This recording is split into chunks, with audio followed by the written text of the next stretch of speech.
My lords, ladies and gentlemen, your excellencies, welcome guests. Welcome to the Savile Club. It is a great and tremendous honour to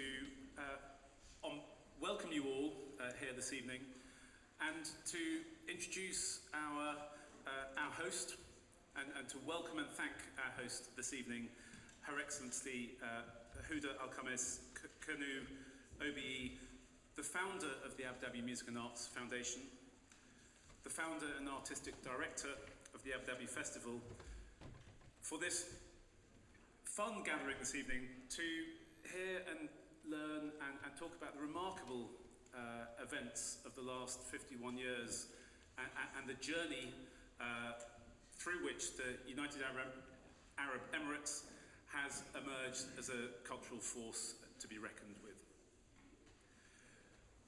The UAE is a young country, 51 years old.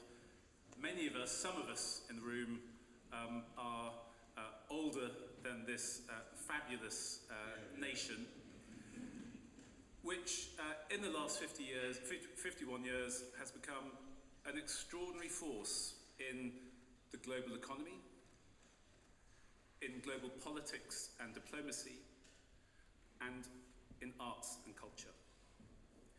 And it's a great privilege to be able to introduce and ask Mrs. Kanoo to say a few words, because some of you, but not all of you, will be aware that Mrs. Kanoo has been at the forefront of shepherding, stewarding and guiding the cultural development of the UAE over the past generation, building bridges of understanding between nations, dedicating her life to supporting arts, poets, writers, thinkers, artists, curators, supporting the next generation of youngsters and people who will work in the arts in the future. And for this evening's conversation, we are blessed to have such an august group of people together this evening. I'll introduce our fabulous panel in a second. With us this evening we have four of the people who have been at the forefront of cultural development in their own professional spheres. But before I introduce the panel, I'd like to welcome Mrs. Kanoo to the podium and ask her to say a few words. Your Excellency, thank you very much indeed.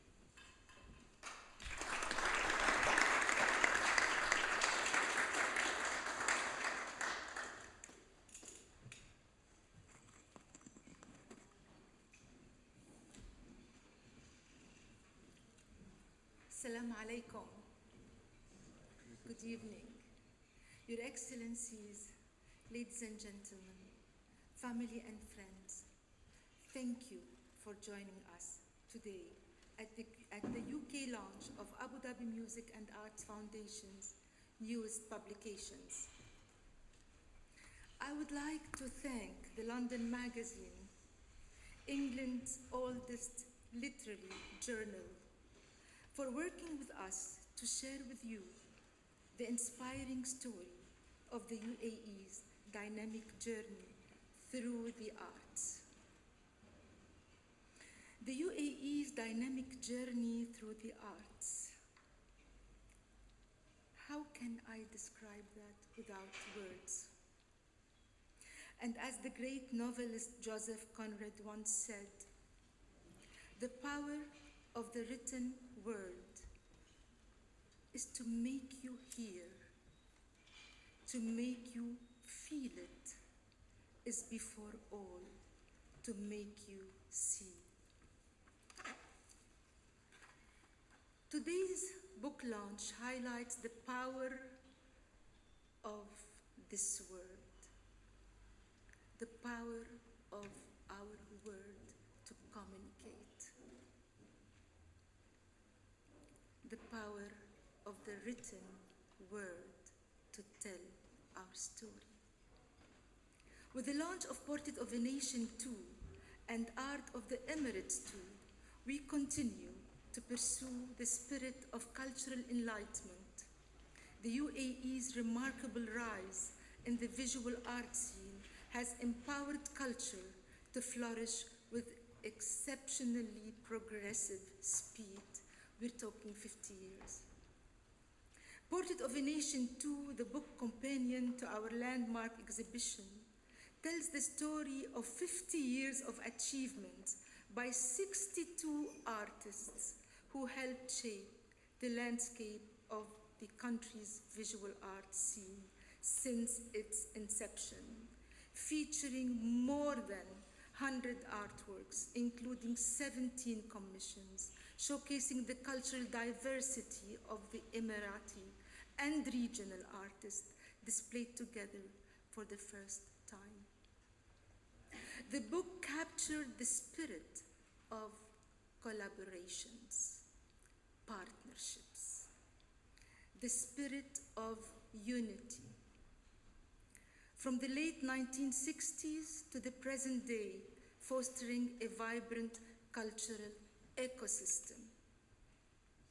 Art of the Emirates II, our second book, is an unprecedented conversation with the artists and the leading protagonists who have written and continue to write the history of art in the Emirates.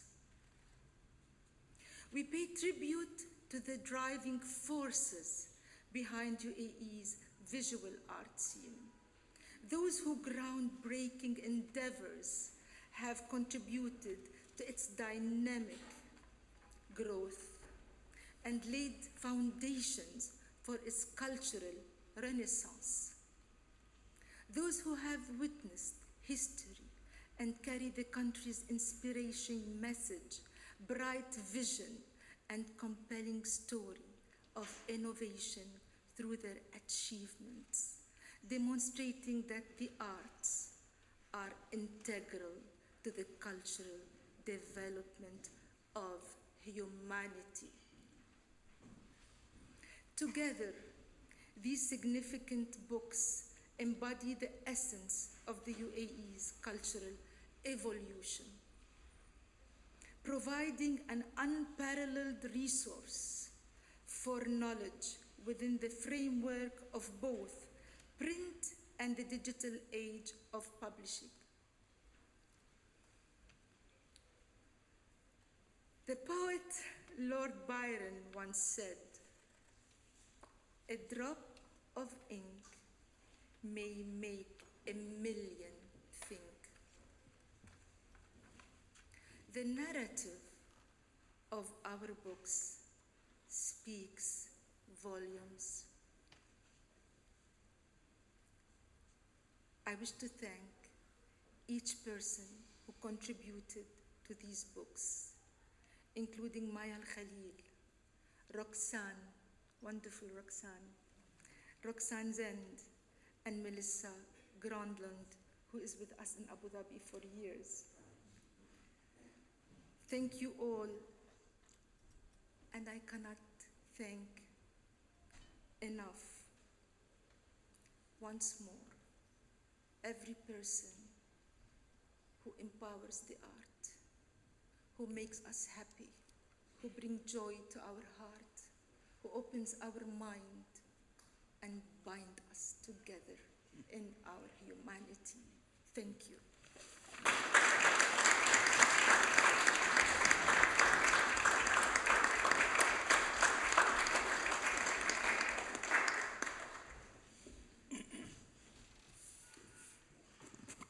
Good stuff.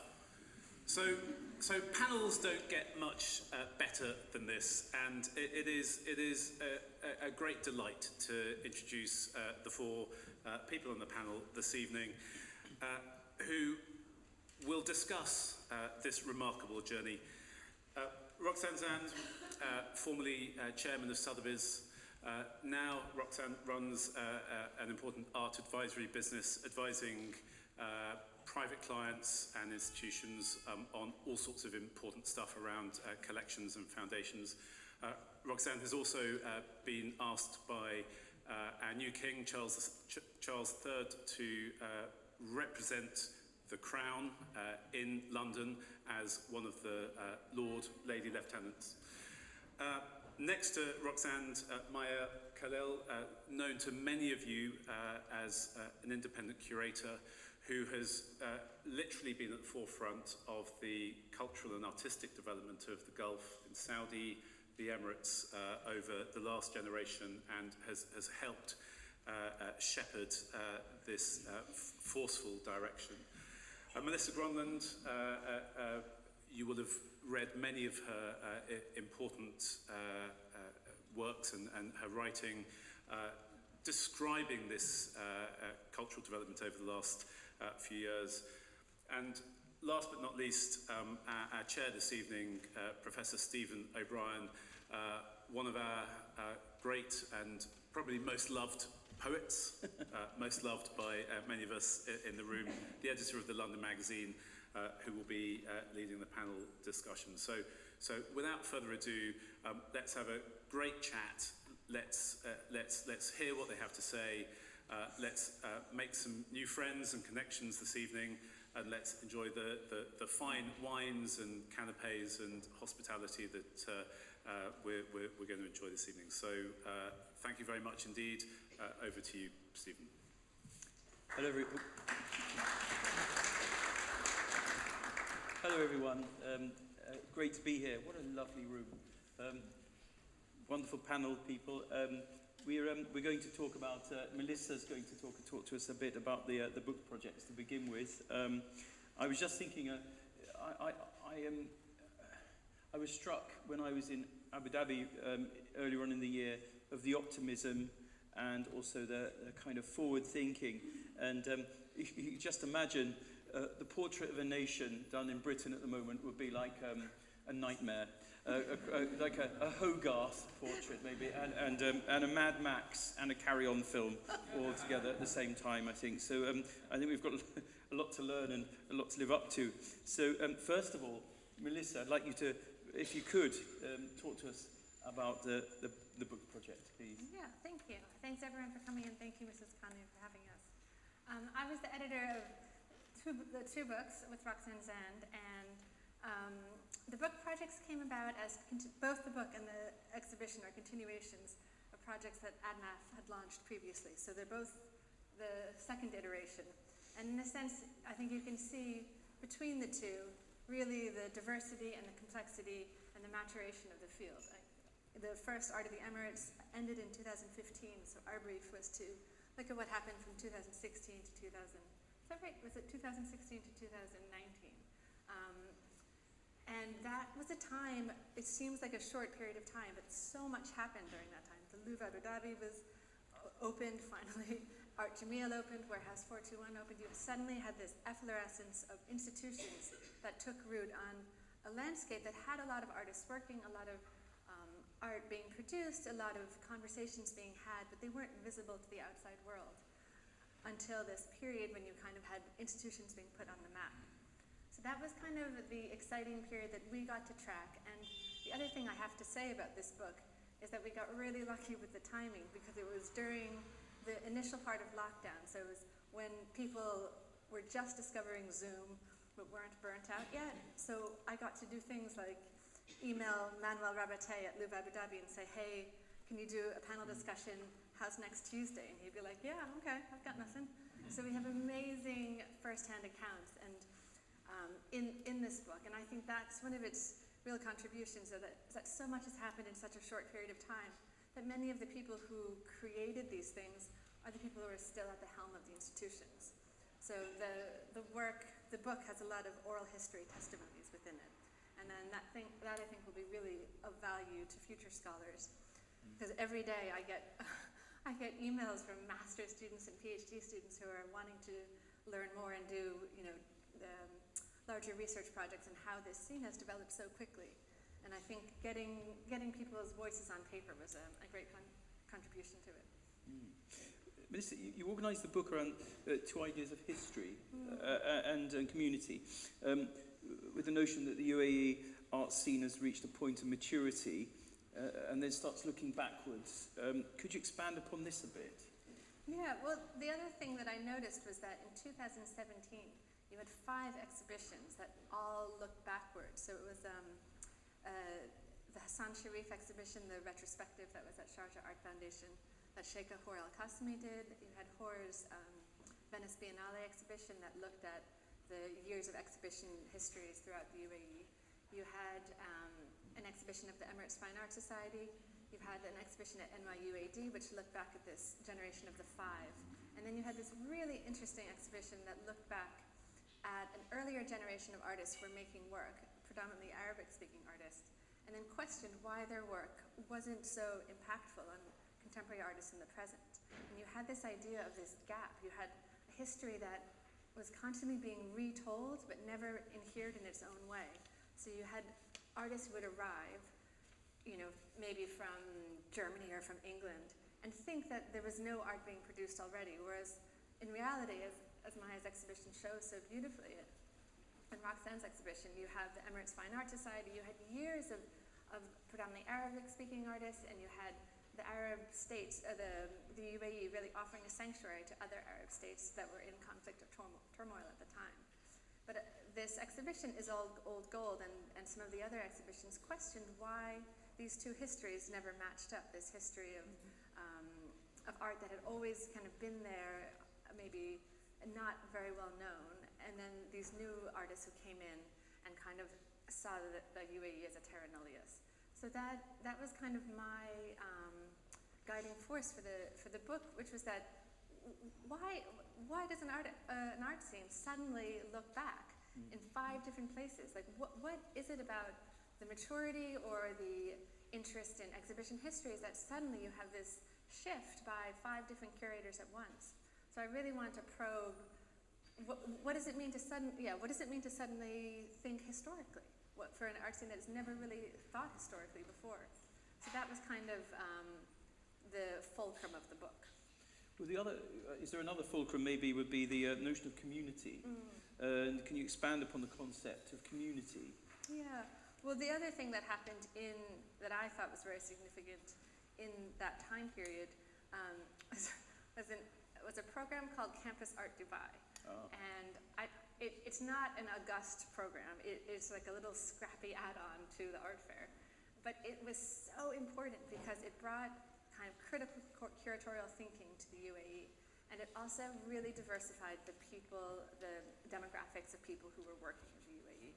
So you had, everyone knows the UAE is predominantly foreign demographics. You know, only I think 20% of the UAE are Emiratis.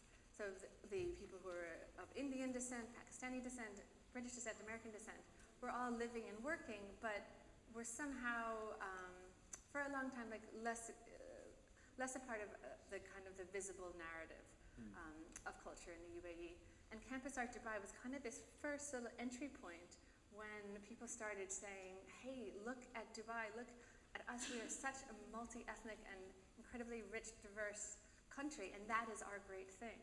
And that really becomes this kind of moment of relief and also joy for a lot of these artists. And I really wanted to make that sense of expanded community a historical focus of the book. Well, we touched upon this when we came to see you, and there's an excellent piece in the London magazine which touched on this, and I know it's excellent because I wrote it. This idea of community and about the kind of multi-ethnic, multi kind of nationalities that come together. Fantastic. Thank you very much, Melissa. Maya, could you tell us about the exhibition that you and Roxane curated for ADMAF? What made you play with the idea of telling stories? When we started working on this exhibition, we were very keen to actually hear from different voices, from a multiplicity of voices. And we were trying to not move away, but maybe have different perspective than the known narrative. So it was very important to hear these individual voices. It was very important to hear from not only from artists, but from collectors, from art patrons, from also from leading institutions. bring all of these voices together, and even from poets and writers. So we recognized that there is, in telling these stories, there's a certain maybe there's certain a way of for memory or for the way that some stories are told is that are given narratives, where there are groups that are telling the same stories because in a way, in a codified way, or in a way that has been that people that have got used to hearing, yes, rather than the actual lived experiences of these stories. So we were trying very much to dig deeper, to get these stories of communities, to get these stories of artists and creators coming together to shape that scene. And so this is, and we wanted to move also from the generational approach to a scene. This is why when we looked at how to organize and how to tell these different narratives, we were looking more from the point of view of thematics, of how different generations, different places within the UAE, and different groups of people interacting with different themes, with different notions, and how these interactions have changed through time. So this is why we organize the exhibition not as a chronological account or stories, but more as a group of stories that are organized around themes.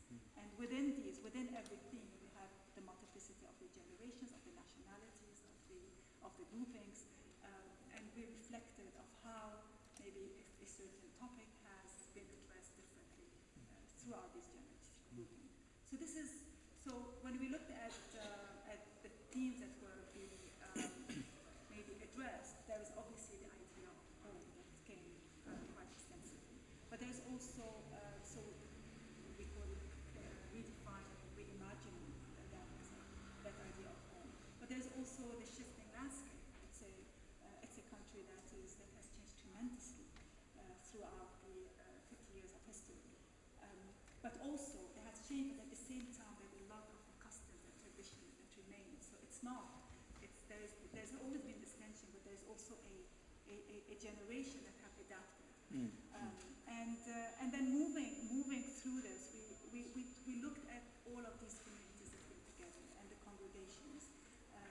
Then the fourth theme was looking at how language, in terms of how you redefine the language of expression, of talking about visual arts. So it's not only the language of paintings, but also the language of installations, the language of moving outside the walls of spaces and moving to the community. We also talked about abstraction and how this knowledge has been transferred from a group like the group of Hassan Sharif, which is one of the fathers of contemporary art, but also that translated it into younger generation.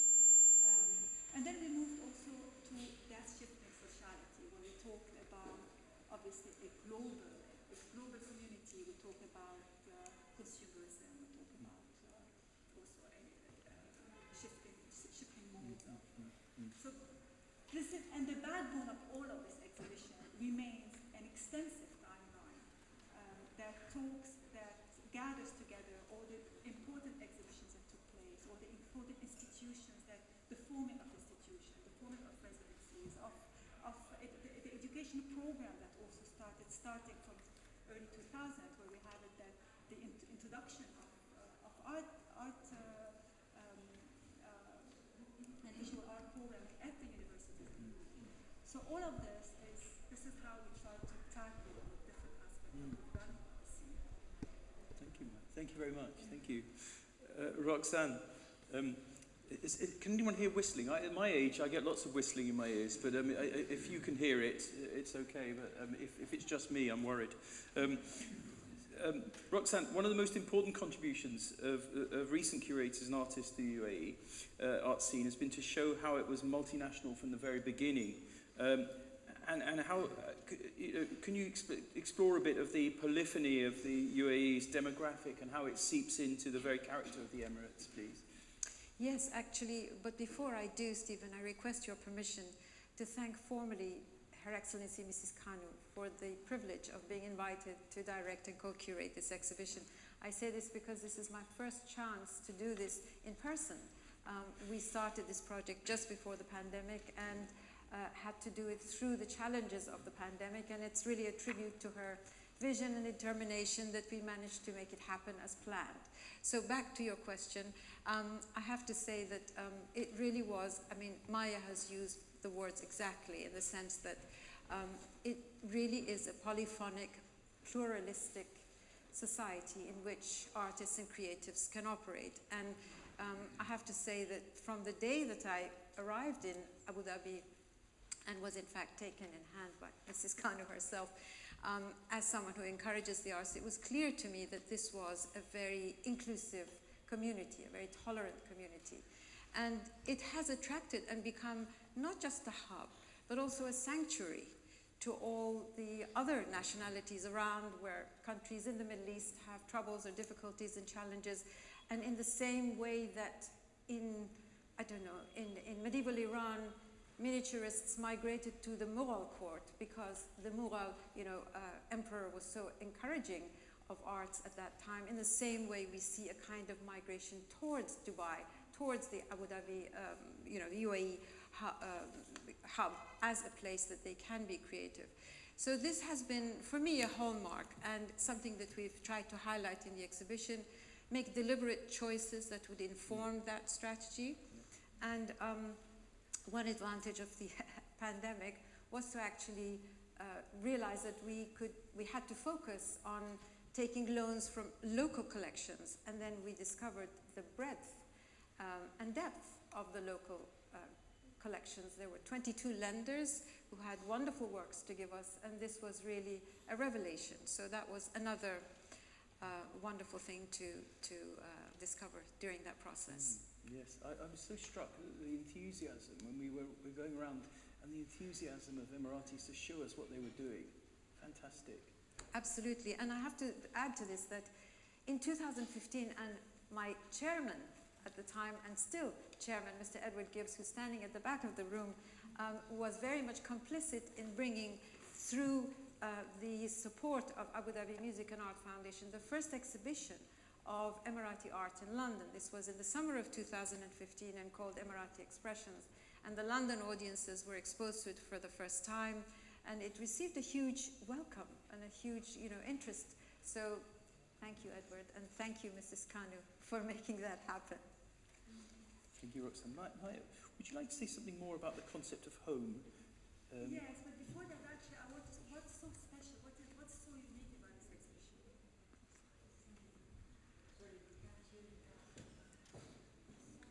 Forgot to put it on. It's all right, I can hear you, it's all right. It's the main thing. That's technology. Can you hear me better now or no? Yeah. Yes? Do I still need this? I think, okay, I'll leave it with me. Not unless you're going to sing a song. You wouldn't want that. What's so special, what's so unique about this exhibition, that as Melissa was saying, that there are a number of UAE-based institutions that did some fantastic, really very important and significant exhibitions and work on historicizing the art scene. But what happened, these were focused exhibitions about certain groups, a certain period of times. And what we did with Portrait of a Nation 2, Beyond Narratives, is that we actually looked at this work, and we looked at how this work came together, what were the points of contact. We looked at how we can bring these discussions from the beginning of the founding of the nation up until today. So it's the first time that an exhibition looked at the scene in its totality and from different perspectives and through different vantage points. So this is why it's so important. Now the concept of home. Let's do the concept of home. The concept of home was one of the thematics that we addressed in Portrait of a Nation 2, but it's a very important, especially that the richness of the UAE. It's also rich by its geographic location. It's a place of where so many different cultures, so many different traditions are, as we all know, exist. And so the concept of home that we try to address, we move beyond this just a definition of a domestic setting. We were more interested in works of, in looking at perspective and looking at non-specificity. We also, the artists themselves were talking more about these intangible feelings of belongings. And obviously there is the bureaucratic notions of belonging, talking about passport, talking about nationalities, talking about sense of ownership. But what's very important for all of these artists and the creators that operate there is again these intangible. This how do you connect with a place? How do you connect with the people? How do you connect across a polyphonic society? And these are the notions of homes that transpire throughout these exhibitions and through the work of these artists that we show. For instance, I don't know whether you were able to see some of these works that we're showing. An artist like Afra Dahiri, who's an artist from the Emirates, she showed a beautiful installation where there is the braiding of ropes, which reminds her of the braid of how her grandmother was braiding her hair. But then there is a whole symbolism of what does it mean to braid a curly hair every time she needed to go and see her grandmother. But also she remembers these stories through the generations. So for her, the hair becomes a container of memory. It becomes also indicates also the passing of time. So all of these stories that translate into personal memories, but they also mean how they reflect how a society was changing, how the environment around them was changing. Yes. And if I can jump in, please, I'm so sorry. The work that I really like to focus on, and I was kind of sort of really taken with it, and it was actually used for those who knew the exhibition, was used for the marketing and press of it, was the work by Amar al-Attar, the Doors series, and it really ties in with what Maya has said about the concept of home, but also the inclusivity and the collective nature of how people live in the UAE, because these were a series of photographs that were painstakingly collated over roughly 10 years, although the work itself is dated 2011. And it just showed the really colorful interpretations. It highlighted the individuality within the collectivity. So the Doors were very specific. South Asian homes would have a particular kind of coloring, or a UAE resident would have a picture of a flag on the door. And these really colorful, diverse doors, which also symbolically, in a sense, divide the private from the public, the personal from the outside. They also signified, in a sense, the hospitality and openness of the UAE. And I thought Amar's work was really fascinating for those qualities, the way in which it symbolized, in a sense, everything that Maya has said. So I hope you do leaf through the books, take a look at the works, and hopefully see an iteration of the exhibition in future to really capture how wonderful these concepts are. Can I add one thing? Sorry. Please do, Maya. Yes. When you talk about hope, we also have to remember in this exhibition, it's not only the work of artists who are really romanticizing the idea of the UAE. There's also a lot of artists who are looking at of claiming their ownership, claiming their home. So even the artists that do not have, as I said, necessarily a passport, but they are from the UAE, and they consider themselves from the UAE, and they did work to claim that their memories, their life, their belonging to these communities. So it's not only, again, it's not about it's also about artist statements in there. Yeah. Exactly. This idea of the informal, even arbitrary way artists congregated I find that fascinating as well. Could you say just a little bit more of that? From the place like the Emirati Fine Arts Society, which was established in Sharjah in 1980. A bit more about that, please. Yes. So as I was saying before, so our first our priority in this exhibition was very much to give voice, to listen from individual voices. And listening to the individual voices, what came to be extremely important in all of these accounts is the importance of the community. And all of these artists were talking about the group the other artists they were interacting with, the other creatives. They were talking about the group that came together. They're talking about the places where they met. So the idea of community within this artistic scene was extremely important. And yes, when we think about communities, we think about groups of people, maybe we think about places, we think about a certain time. And all of this exists. We exist with the Emirates Fine Arts Society, where a group of artists studied in Cairo in the 70s, mid-70s to early 80s, came back, founded the Emirates Fine Arts Society. We also talk about the group of the ateliers of Hassan Sharif in Sharjah and in Dubai. We also talk about the Cultural Foundation also, and the group of artists that they're congregating there. And Her Excellency also was part of this, the setup and the founding of the Cultural Foundation. And we talk also about this transmission, about these communities, this collective that are transmitting and coming from one generation to another. More recently with Beit 15 in Abu Dhabi as well. Yes. And it's funny because it is a short period of time for development of a scene, but so much has happened, and we are in a lucky position of a younger generation that can still talk to the older, to the founding generation, that can still tap into these experiences. And we see these informal stories between student and teacher, between different generations. And this is also what this exhibition brought to the fore, these informal communities.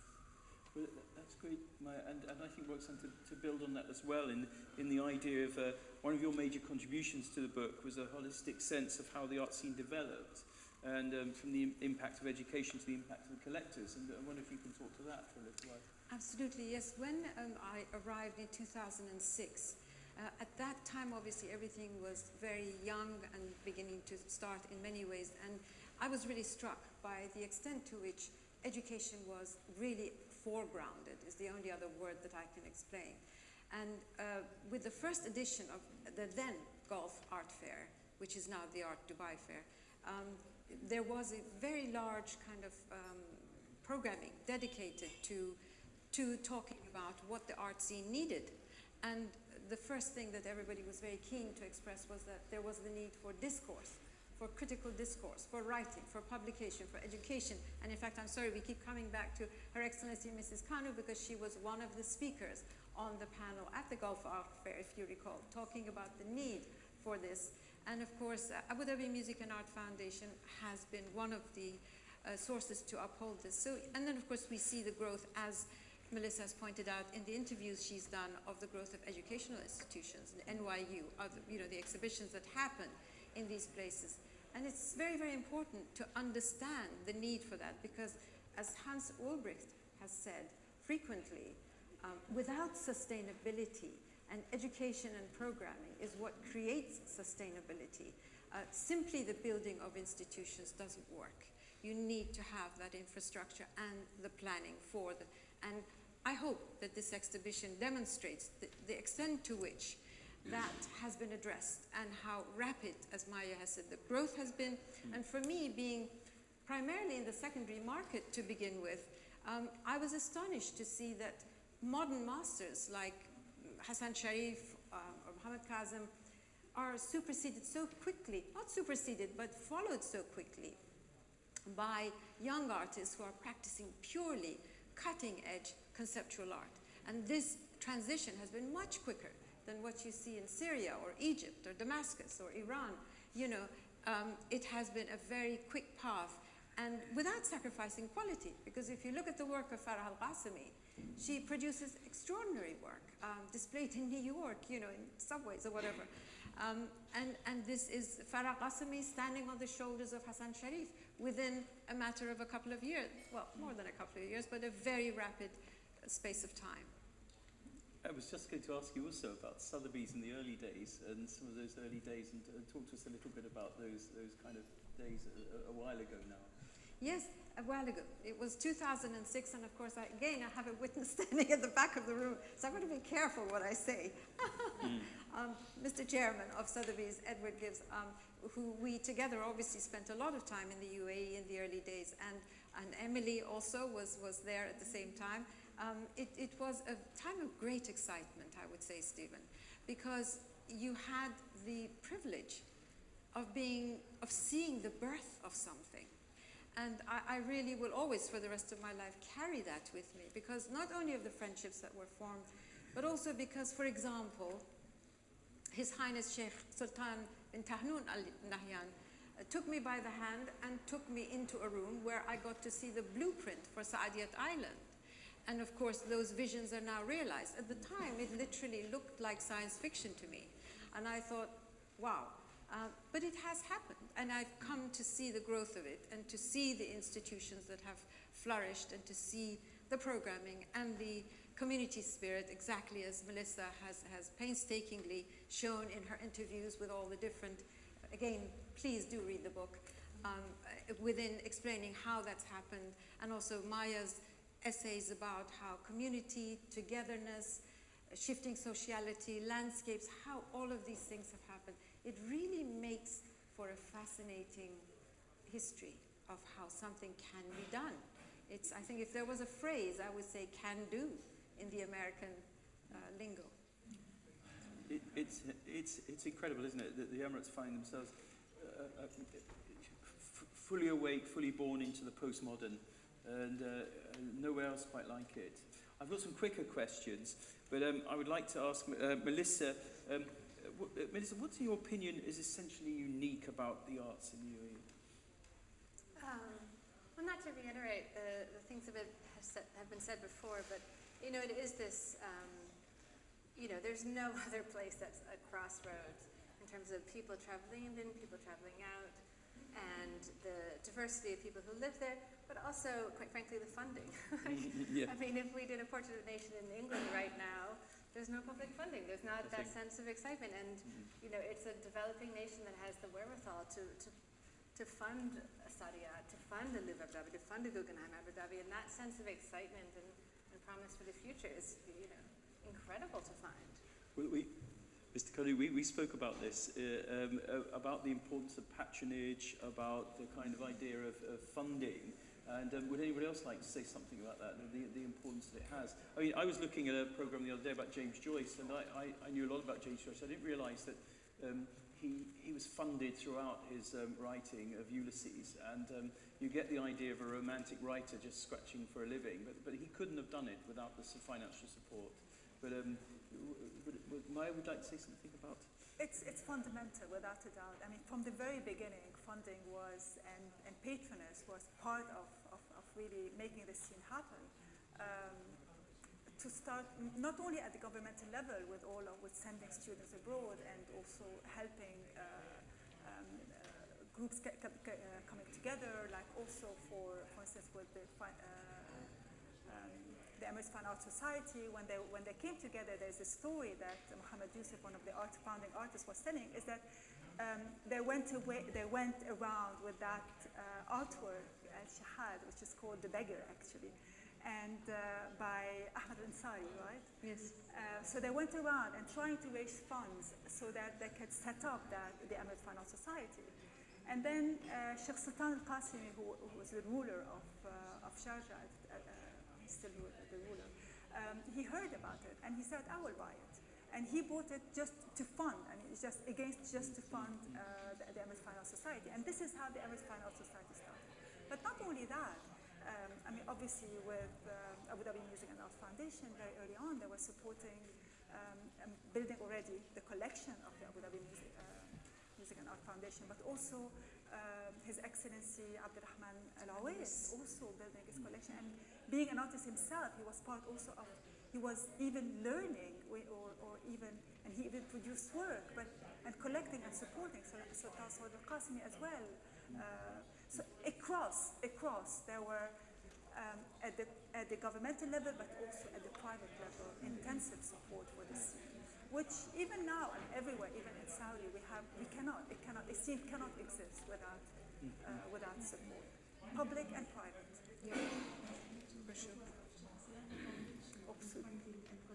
Yes, I mean yes, absolutely.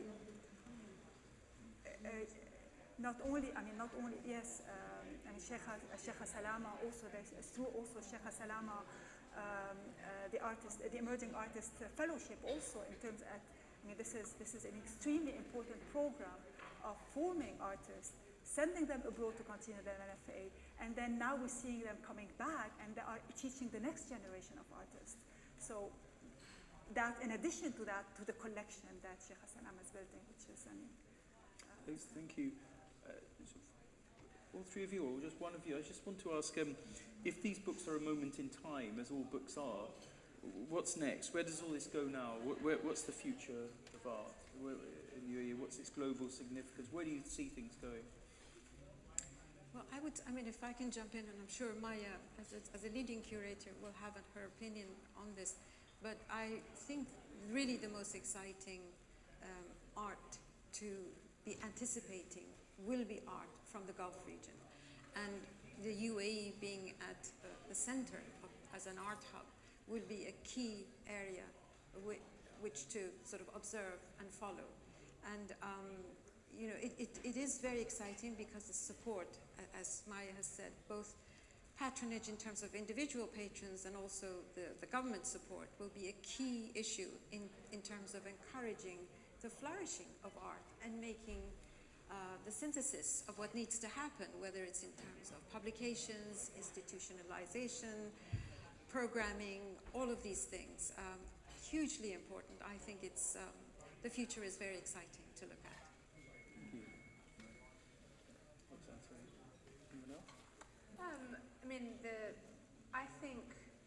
I think the Guggenheim Abu Dhabi is going to be built. You have more institutions.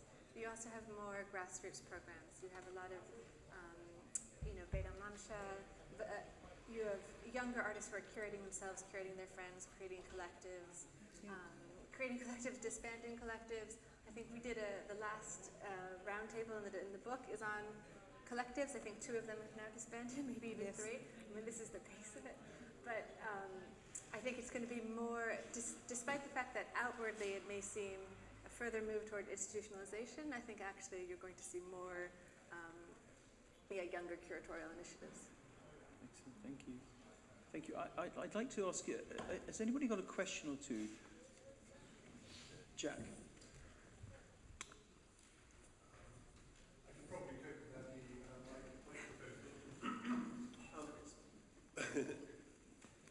What I'm interested in is we're celebrating here the art from the UAE, but I'm not clear whether there's going to be a market for it in the UK. And what I mean by that is that, for example, African art is celebrated in Africa, but also there's a vibrant market for African art in London. And so are we celebrating art that will stay in the UAE, or is there a commercial market? Are you looking to develop a market for art from the UAE, abroad, London, for example? Actually, I'm happy to address that because coming from an art market background, having been at Sotheby's, I would say that, obviously it's very interesting to observe what creates the creation of a market. And you ask a very important and a very good question in the sense that, yes, there is all of this concentration locally, but what does it mean internationally? When does it start to become osmotic and commercially successful abroad? The art market is a strange beast in the sense that it will consume what the zeitgeist, if you like, dictates at that time.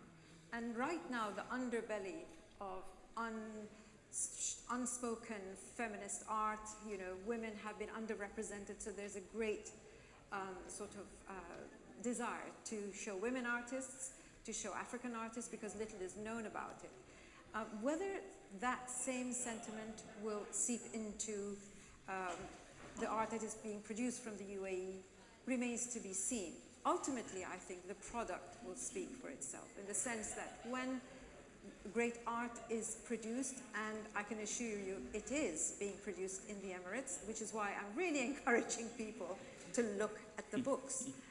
You'll see that there is very, very good art being produced, and that just needs, the word needs to get out, and there will come a time when, and already Farah Al-Qasimi is collected, she is bought by the acquisition committee of Tate Modern. There are other, you know, Khaliji artists that are in major collections, and the time will come. Media art speaks for itself. Yes. Indeed. So while it's undervalued, go for it. Sorry, gentleman's hand up over there.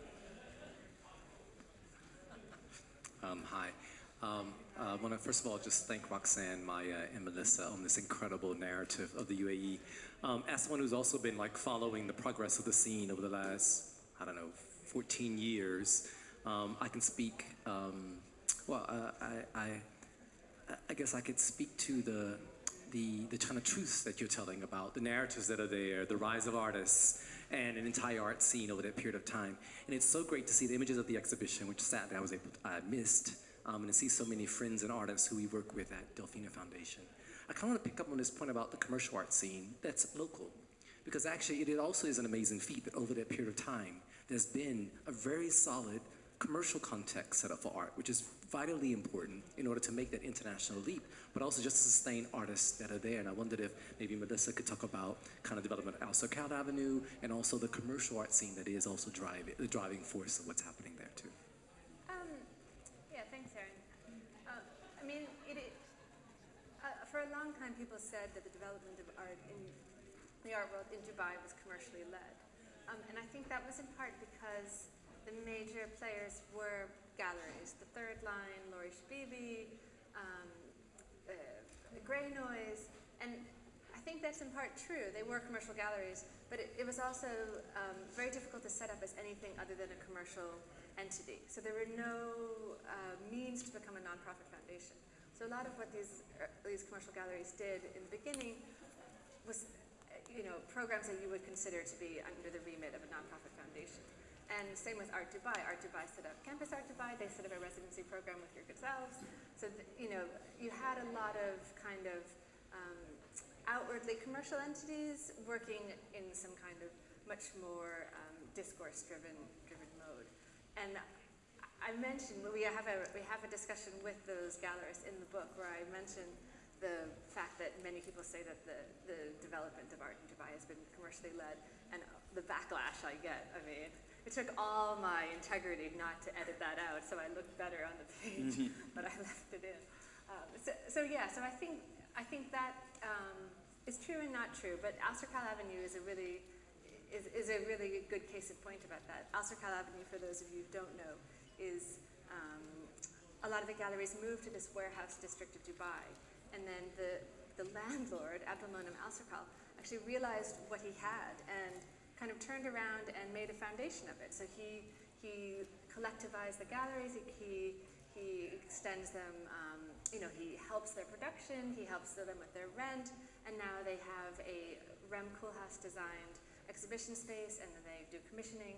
So they've really, kind of taken what was there from a commercial standpoint, people needing big spaces to sell art, and then kind of made it someplace that's driven more by discourse. Thank you. Another question? Hi, I had the pleasure of being at the Abu Dhabi Cultural Summit last week, where there was an enormous amount of discourse around the development of cultural dialogue in the UAE, and obviously in the setting of Saadiyat, with Frank Gehry there speaking about his plans for the Guggenheim, and we also had an evening at the Louvre. And I was just wondering, in your discourse with the artists, what they feel the role of these, temples to culture will play in the future of artistic development in the UAE.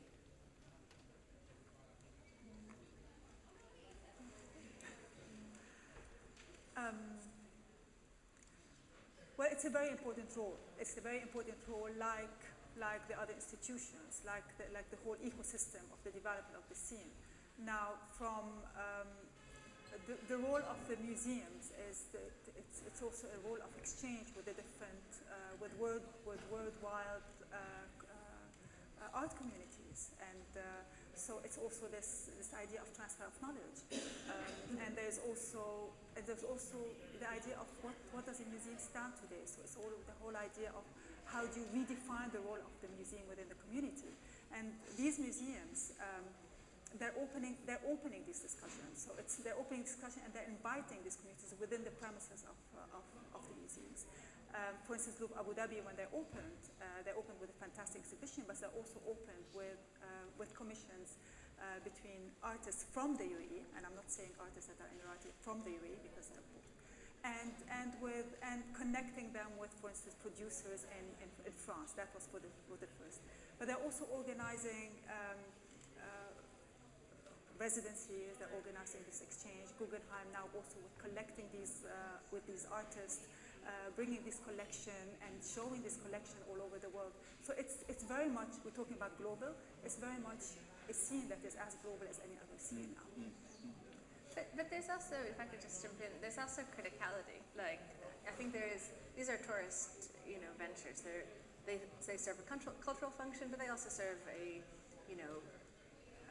the Emirates wants to market itself as a tourist venue, and then these are key assets. And I think that, I think the artists get to benefit from this global dialogue, but they also position themselves in relationship to it. So that's what I mean about these kind of self-organized collectives. There is this bifurcation between a top-down and a bottom-up understanding, which isn't always actually authentic, because a lot of the people who kind of rail against the museums are also working for DCT, which is the organization that is creating museums. But I think there is this kind of discussion around needing to be grassroots and the importance of that, which ironically the museums help fuel, and it has been really beneficial. And also, just to say one thing, where in the world would you get an exhibition of which almost 20% could be commissioned works?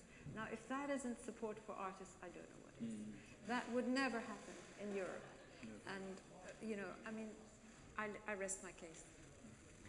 Could I have, we have the Deputy Speaker of the House of Commons, the Right Honourable His Holiness Nigel Evans over there. Do you need a microphone, Nigel?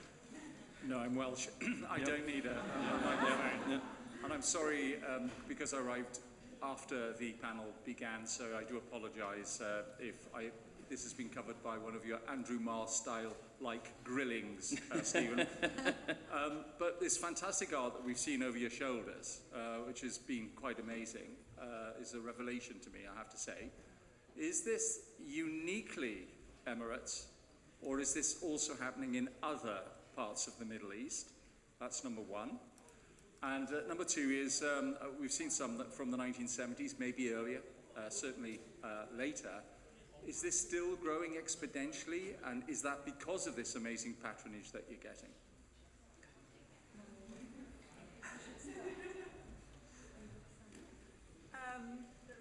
I resist this idea of uniquely, of an art that's defined by by a country or by a nation, or I think it's just art. It's art that has a universal language, and it speaks to so many different communities. Now, obviously, there are some specificities within the space, within a polyphonic society with multiple cultures, but that's why it's rich, and that's why it's global. Now, what's specific about it, I think it's very much the intensity and the speed with which there was investment in this cultural scene. I think this is what's unique in a way. And besides the geography of the UAE, being, as we describe it, as being a place of not only transit, but of people coming in, staying, leaving, coming back. So I don't know whether I answered your questions, but it's... But in fact, to add to that, to explain, the exhibition, the artists were Emirati, but we also had the strategy of including resident non-Emirati artists. So as Maya has said, it was sort of a melting pot of, you know, a Saudi artist who would, Ayman Zadani, who would come and go, but who's not necessarily based, but does practice a lot in the, or the Hayrizadeh brothers who have their studio there, but they're Iranian. So, you know, it's all about the UAE being a melting pot, a center, a hub, a community for these artists. But because of the funding we put into particularly the 2012 Olympic Games, so the funding that came in for athletes before then, we became a driver, winning medals way above what a nation of 60-odd million should be winning. It's because we had the driver there with the National Lottery and government funding. And I'm just wondering, is it because, specifically because of this funding, that you are attracting people from within the Middle East to come to the Emirates in order to be able to, for this art to flourish? Can I add something? I mean, obviously funding is very important. Yes, but artists need funding to produce. And there are all the programming that is happening locally between residencies and between supporting education. Education, I'm not only education locally and internationally for artists, Emirati artists, but also non-Emirati artists that are resident, that are also being supported to further their education. But also there's something that's very important with the UAE, is that in a region that is throughout the years had been marred in conflict and unrest, and the UAE became a sort of haven of sanctuary, not only politically but also economically, because a lot of, I come from Lebanon.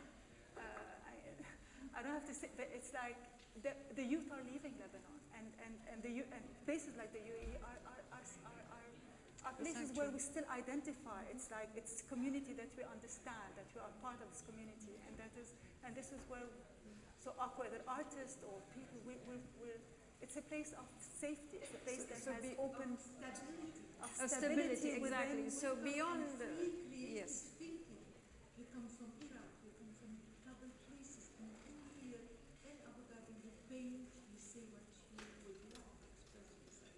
And maybe in situations where you are troubled, you can't do it. This is what it's even more important than funding. Yes, absolutely. So it's funding, but beyond. It goes beyond funding. I have a question. I think we have two more questions. So yes. Thank you. My name is Johanna Suleta, and I'm interested in the intersection between art and sustainability. If you can tell us more of what's happening in that realm, or which artists to look at. Yeah. Well, I mean, art and artists everywhere are responding to the environment. And maybe the easiest answer to this question is also to invoke for Aaron from Delphina Foundation again, because Delphina and Jamil, which is one of the art centers in Dubai, have just completed a 3-year project in the politics of food.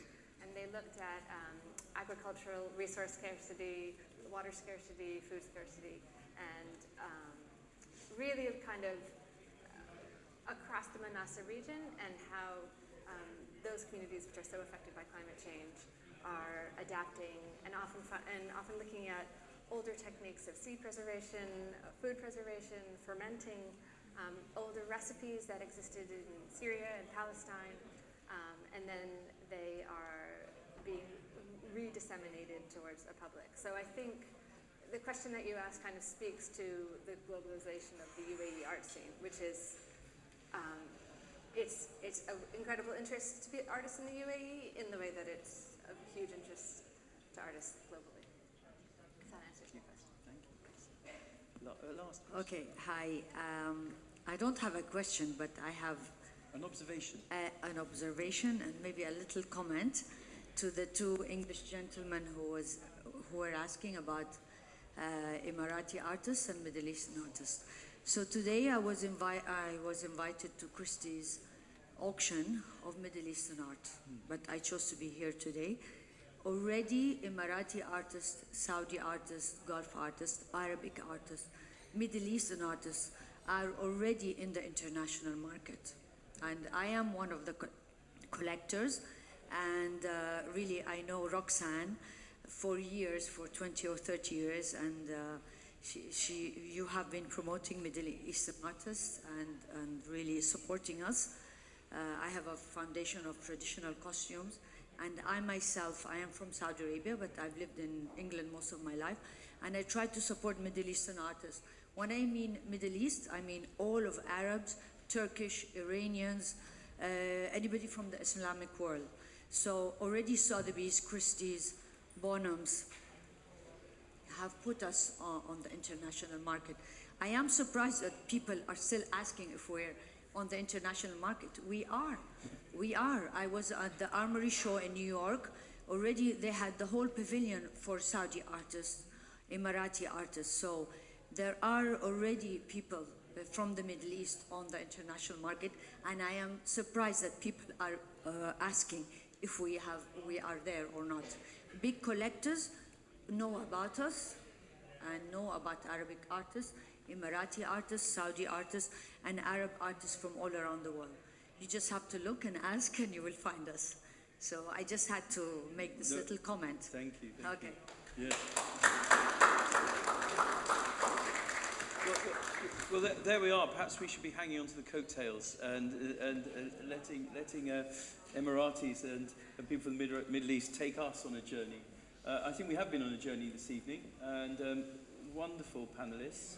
It's been great to hear you talking to the ideas of space, of creation, of patronage, and the possibilities of art. And thanks to Your Excellency, that sense of art being universal, and that we know it when we see it, and its ability to make us understand what we are as humans, so wherever it dwells and wherever it's created. Thank you all very much. I think you're probably, if there's a thirsty look in your eyes, have a look at the books, stampede towards the drink, enjoy yourselves, schmooze. It's been wonderful to see you all. The evening's not over, but let's just mingle. Thank you all very much.